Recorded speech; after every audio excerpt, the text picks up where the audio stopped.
अस्सलामुअलैकुम दोस्तों, मैं हूं गुलाम हैदर। आप देख रहे हैं GH हैदर न्यूज़। एक दफ़ा का जिक्र है कि किसी गांव में एक चौधरी रहता था। उसके साथ हवेली में एक मुलाजिम खास मरासी भी रिहायशी पजीर था।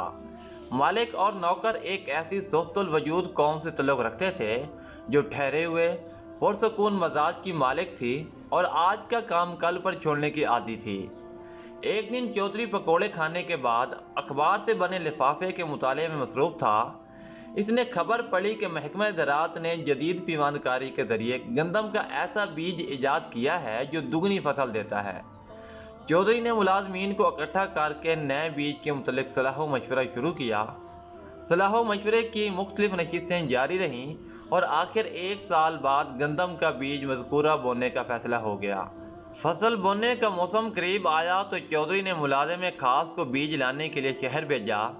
मिरासी लारी पर तवील सफ़र करके शहर पहुंचा तो थकावट से चूर था।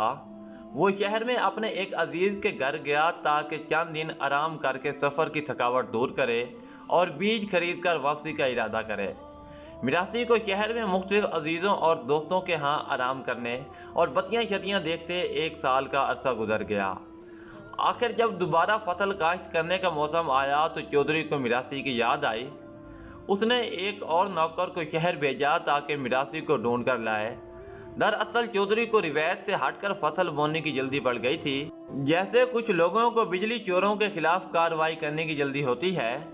नौकर ने बड़ी मुश्किल से मिरासी को शहर में तलाश किया और चौधरी का पैगाम पहुँचाया। मिरासी जब बीज की बोरी कमर पर उठाए गांव पहुंचा तो बारिश के बाद हर तरफ कीचड़ ही कीचड़ था। वो हवेली के गेट से दाखिल हुआ तो उसका पांव फिसला और वो द्राम से बोरी समेत गिर गया। बोरी फट गई और सारा बीज कीचड़ में बिखर गया। चौधरी ने आगे बढ़कर मिरासी को उठाना चाहा तो वो कीचड़ में लेटे लेटे हाथ खड़ा करके बोला, बस रहने दीजिए चौधरी साहब, आपकी जल्दबाजियों ने हमें मार डाला है। चौधरी पर घड़ों पानी पड़ गया और अपनी गैर हकीमाना अजलत पर सख्त निदामत हुई। दोस्तों, आपसे रिक्वेस्ट है कि वीडियो को लाइक करके चैनल को सब्सक्राइब कर लें ताकि आप हमारे मालूमाती और दिलचस्प नोटिफिकेशन से आगाह रहें।